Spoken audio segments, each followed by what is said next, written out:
நீங்கள் பார்த்து கொண்டிருப்பது உங்கள் ஜாஷ்வா டிவி. சகல ஜனங்களுக்கும் நற்செய்தி.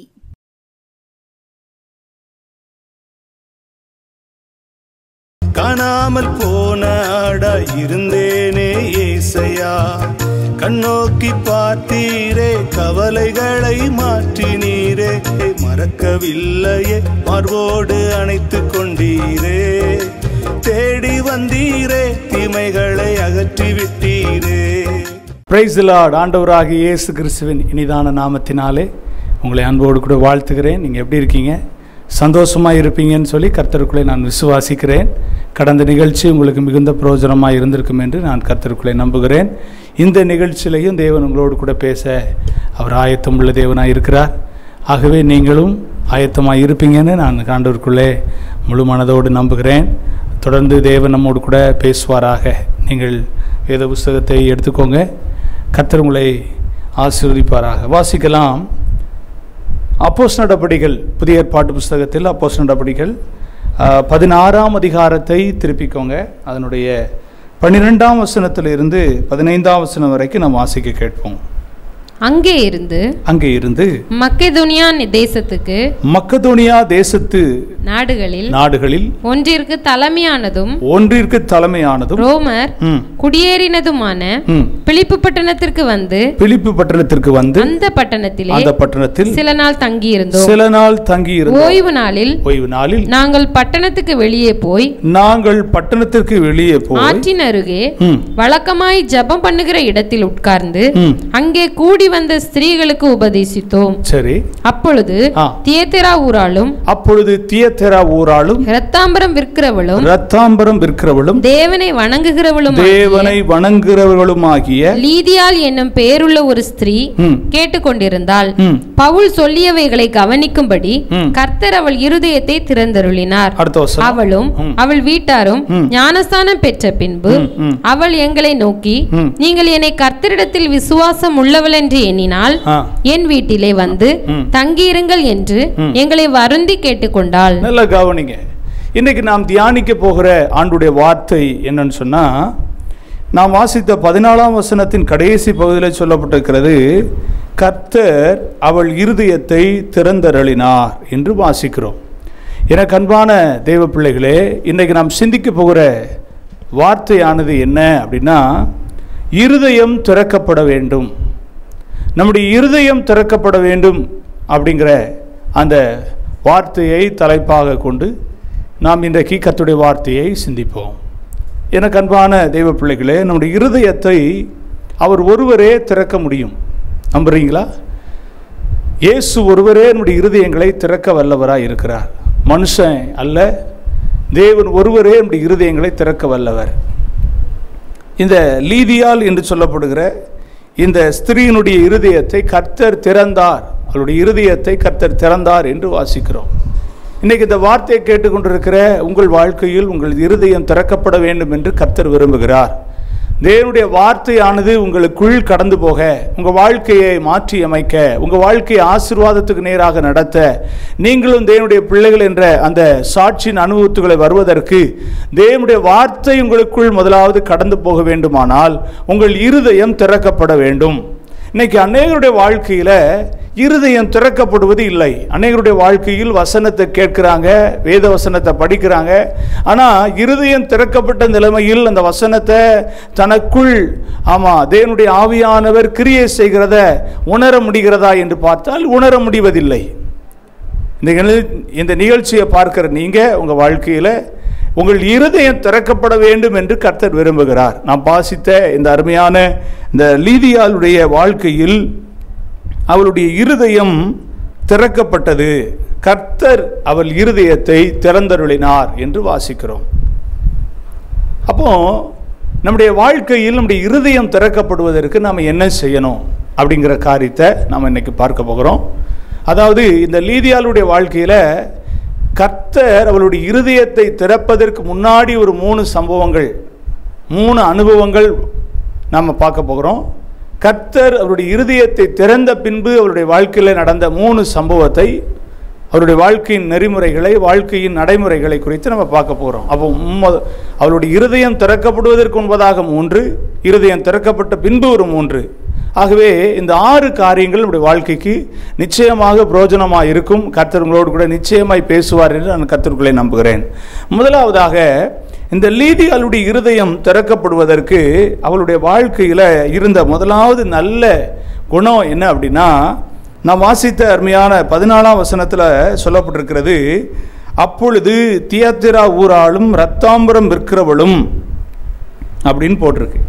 அதாவது இந்த லீதியாள் அவளுடைய இருதயம் திறக்கப்படுவதற்கு அவளுடைய வாழ்க்கையில் இருந்த முதலாவது ஒரு சரியான ஒரு வாழ்க்கை நெறிமுறை என்னன்னா, அவள் தன்னுடைய கைகளினால் நலமான வேலைகளை தெரிந்து கொண்டு, நல்ல வேலைகளை தெரிந்து கொண்டு, அவள் தன்னுடைய வாழ்க்கையில் சாட்சியோடு வேலை செய்து அவருடைய வாழ்க்கையை நடத்தக்கூடிய ஒரு மகளாக இருந்தாள். இரத்தாம்பரம் விற்கிறவளும் அப்படின்னு போட்டிருக்கு. இன்னைக்கு நம்முடைய இருதயத்தை கர்த்தர் திறப்பதற்கு நம்மிடத்தில் காணப்பட வேண்டிய முதலாவது தேவன் எதிர்பார்க்கிற ஒன்று என்ன? நம்முடைய கைகளினால் நலமானவைகளை தெரிந்து கொண்டு, நலமான வேலைகளை தெரிந்து கொண்டு, அதன் நிமித்தம் நம்முடைய கையின் பிரயாசத்தின்படி நாம் மற்றவர்களை ஏமாற்றியோ, மற்றவரிடத்தில் அபகரித்தோ, மற்றவருடைய உடைமைகளை அபகரித்தோ நாம் இந்த உலகத்தில் வாழாதபடி நமக்கான திறமையின்படி, நமக்கான முயற்சியின்படி, நமக்கான தேவன் கொடுத்திருக்கிற அந்த அறிவின்படி என்ன வேலைகளை செய்ய வேண்டும் என்பதை நாம் அறிந்து வைத்திருக்கிறோமோ அதை நலமான வேலைகளை தெரிந்து, பிறருக்கு எந்த இடையூறும் உண்டாக்காமல், பிறருக்கு எந்த ஒரு இடைஞ்சலையும் கொடுக்காமல், பிறருடைய பொருளை நாம் நமக்குரியதாக அபகரித்து கொள்ளாமல், ஏமாற்றாமல், நியாயமான விதத்தில் வேலை செய்து உழைக்கிற அருமையான ஒரு மகள் இந்த லீதியாள். இந்த வார்த்தை கேட்குற எனக்கு அன்பான தேவ பிள்ளைகளே, உங்கள் வாழ்க்கையில் நீங்கள் எப்படி இருக்கீங்க? வேலை செய்யணும். வேலை செய்யாமல் இந்த உலகத்தில் நாம் என்ன செய்யக்கூடாது? புசிக்கக்கூடாது. அது ரொம்ப இம்பார்ட்டன்ட். வேதம் தெளிவாய் சொல்லுகிறது, வேலை செய்து நாம் இந்த உலகத்தில் நம்ம என்ன செய்யணும்? புசிக்கணும். அடுத்தவங்களை ஏமாற்றியோ, அடுத்தவங்களுடைய பொருளை தந்திரமாக அவங்ககிட்ட இருந்து பிடுங்கியோ நாம் இந்த உலகத்தில் ஜீவனம் பண்ணக்கூடாது. அது ஒரு தகுதியான, ஒரு நலமான ஒரு வாழ்க்கை அல்ல. தேவன் அதை விரும்புவதில்லை. இந்த மகளுடைய வாழ்க்கையில் ஆண்டவர் பார்க்குறார், இவன் ரொம்ப ரொம்ப நியாயமான விதத்தில் நலமான வேலைகளை, அவளுக்கு எது சூட்டபுளாக இருக்கோ, எது சரியானதாக இருக்கோ அதை தெரிந்து கொண்டு அவள் இரத்தாம்பரம் இருக்கிறவளாக இருந்தாள். அந்த நாட்களில் அவள் அதை தெரிந்து கொண்டாள். அதை ஆண்டவர் பார்த்தார், எவ்வளோ அருமையான மகளாக இருக்கிறா, நியாயமான ஒரு வேலையை செய்கிறா, தகுதியான ஒரு வேலையை செய்கிறா, அடுத்தவங்களுக்கு எந்த இடையூறும் பண்ணலை, அவளுக்குரிய வருமானத்தை, அவளுக்குரிய பொருளாதாரத்தை அவள் தேடிக்கொண்டாள் அப்படிங்கிறத ஆண்டவர் பார்க்குறார். எனக்கு அன்பான தேவ பிள்ளைகளே, நம்ம ஆராதிக்கிற தேவன் நம்மிடத்தில் எதிர்பார்க்கிறது என்ன? நம்முடைய கைகளினால் வேலை செய்கிறோமா? தேவன் நமக்கு நல்ல பலத்தை கொடுத்துருக்கிறாரு, நல்ல சுகத்தை, ஆரோக்கியத்தை கொடுத்துருக்கிறாரு. அது நிமித்தம் நாம் எப்படி இந்த உலகத்தில் நியாயமான விதத்தில் நலமான வேலைகளை செய்து நம்ம பிழைக்கிறோமோ அப்படி நம்ம பிழைக்கணும். ஒவ்வொருத்தருக்கும் ஒரு தொழில் இருக்குது. நீங்கள் என்ன தொழில் பண்ணாலும் சரி, அடுத்தவங்களை ஏமாற்றாத ஒரு தொழிலை பண்ணுங்கள். அடுத்தவங்களுக்கு இடையூறு உண்டாக்கக்கூடிய வேலைகளை, தொழிலை செய்யாதீங்க. உங்களுக்குன்னு ஒரு நியாயமான வருமானத்தை நீங்கள் வச்சுக்கோங்க. ரொம்ப ஆசைப்படாதீங்க. நீங்கள் செலவிடுகிற நேரங்களுக்கு, நீங்கள் செலவிடுகிற பணத்திற்கு தகுந்தாற்போல் ஒரு நியாயமான ஒரு வருமானத்தை நீங்கள் என்றைக்குமே அதிலிருந்து எடுக்கிறது போல் நீங்கள் செய்வீங்கன்னு சொன்னால் தேவனுடைய பார்வையில் நீங்கள் தகுதியுள்ளவர்களாக இருப்பீங்க. ஆண்டுடைய வார்த்தை உங்கள் இருதயத்துக்குள்ளே கடந்து போவதற்கு உங்கள் இருதயத்தை ஆண்டவர் திறப்பார். ஆமீன் சொல்லுங்கள். சரி, வேகமாக சொல்கிறேன்.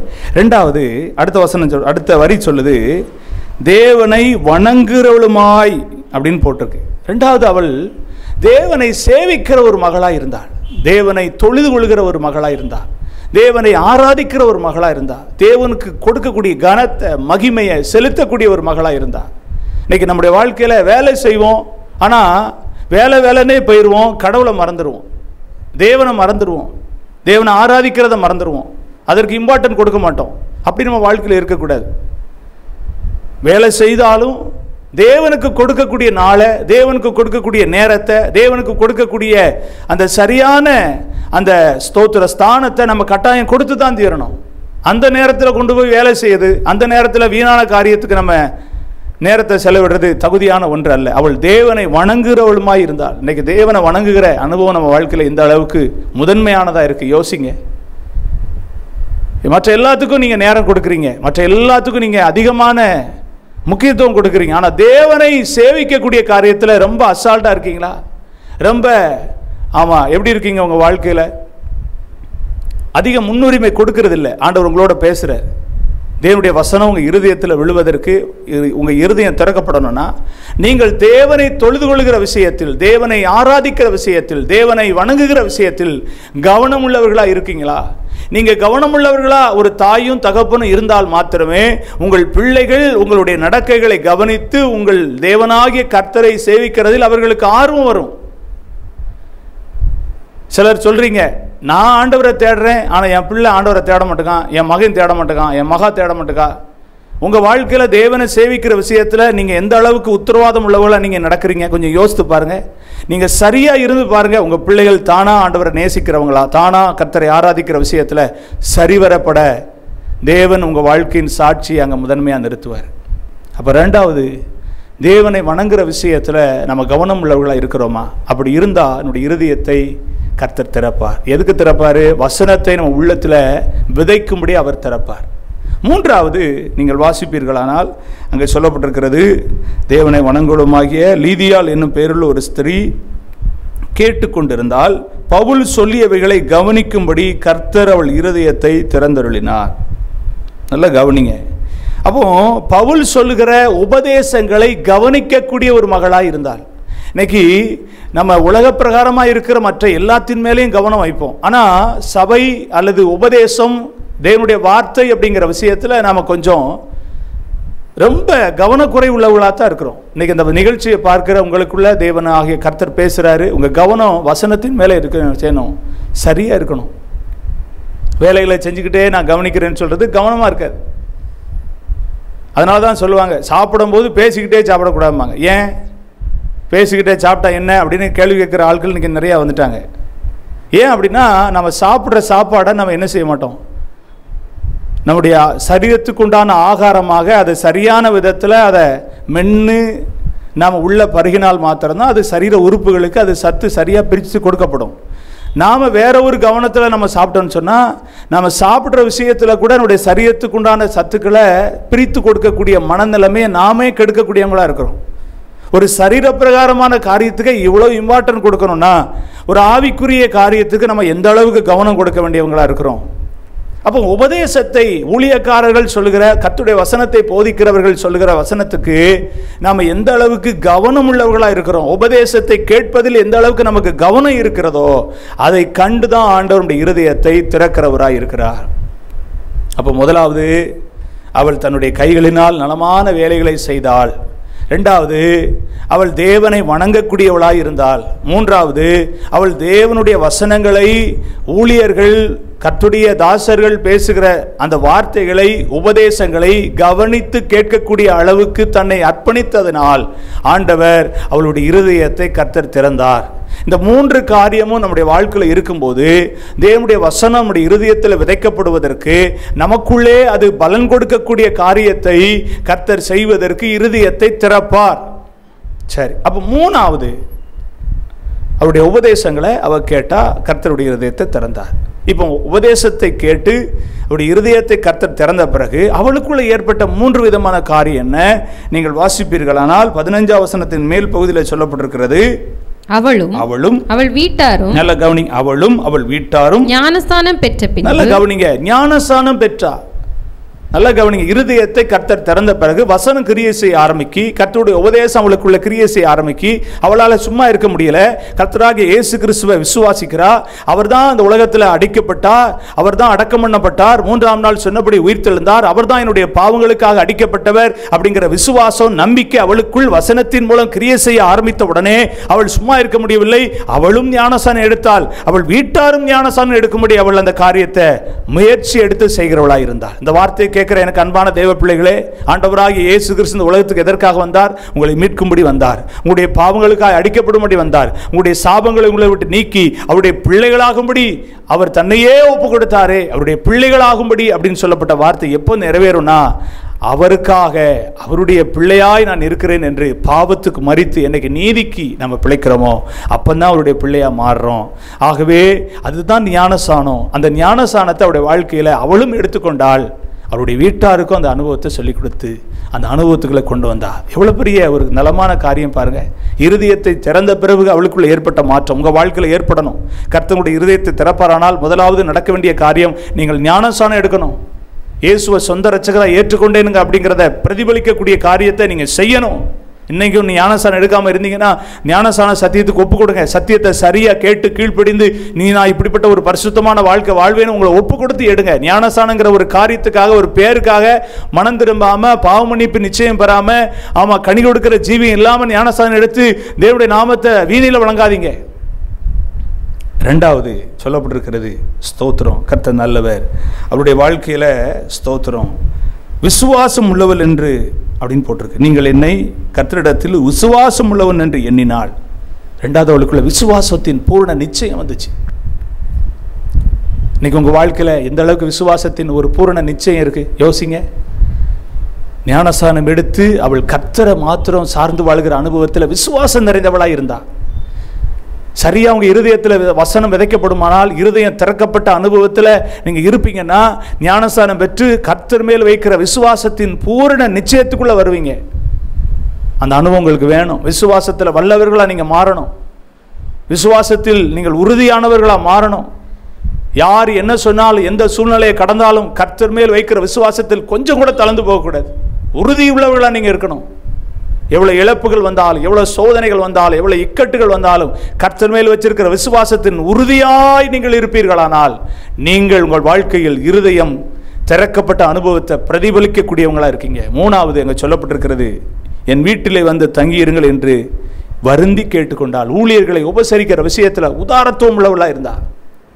தன்னுடைய வீட்டில் அவர்களுக்கு உபசரிப்பு கொடுப்பதற்கு வருந்தி அழைக்கிறார். ஊழியக்காரர்களை கனப்படுத்துகிற விஷயத்தில், ஊழியக்காரர்களை மதிக்கிற விஷயத்தில் அவளுடைய வாழ்க்கையில் ஒரு முன் உதாரணமாக, ஒரு எடுத்துக்காட்டாக அவள் இருந்தாள் என்று வேதம் சொல்கிறது. எனக்கு அன்பான தேவ பிள்ளைகளே, இருதயம் திறக்கப்படுவதற்கு முன்பதாக 3 அனுபவம் வாழ்க்கையில் இருந்துச்சு. தன் கைகளினால் நனவான வேலைகளை தெரிந்து கொண்டு வேலை செய்கிறவளாய் இருந்தாள். கர்த்தரை வணங்கக்கூடியவளாய் இருந்தாள். உபதேசத்துக்கு சரியான கவனம் செலுத்தி கவனிக்கக்கூடியவளாய் இருந்தாள். இருதயம் திறக்கப்பட்ட பின்பு ஞானசானம் பெற்றுக்கொண்டால் தன் வீட்டாரை ஞானசான சத்தியத்துக்குள்ளே நடத்தினார். அவள் வாழ்க்கையில் விசுவாசத்தின் நிச்சயம் உள்ளவளாய் இருந்தாள். மூன்றாவது, ஊழியர்களை உபசரிக்கிற விஷயத்தில் கவனம் உள்ளவளாய், கனத்தை ஊழியர்களுக்கு கொடுக்கிற விஷயத்தில் ரொம்ப ஜாக்கிரதை உள்ளவளாய் இருந்தாள். இன்னைக்கு ஊழியக்காரர்களை மனம் போன விதத்தில் திட்டி தீர்க்கிற இன்னைக்கு ஆவி அப்படி கிரியை செய்கிறது. அப்படிலாம் வேண்டாம். ஊழியக்காரர்களை கர்த்தர் அழைத்திருக்கிறார். கர்த்தர்களை தெரிந்து கொண்டிருக்கிறார். அவர்களுக்குரிய நியாயத்தை கர்த்தர் விசாரிப்பார். முடிந்தால் அவர்களுக்காக ஜெபம் பண்ணுங்க. இல்லைன்னா அவர்களை குறித்து வெளியே தூற்றி தெரியாதீங்க. அவர்களை குறித்து குறை பேசாதீங்க. அது உங்கள் வாழ்க்கைக்கு சாபம். வேண்டாம். கர்த்தர் உங்களை ஆஸ்வதிப்பார். இந்த லீதியாலை குறித்த இந்த காரியங்களை தேவன் உங்களோடு பேசியிருக்கிறாருன்னா ஏதோ ஒரு நோக்கம் வச்சிருப்பார். ஆகவே இன்னைக்கு ஆண்டவர்கிட்ட கேளுங்க, என் இருதயம் திறக்கப்படட்டும்.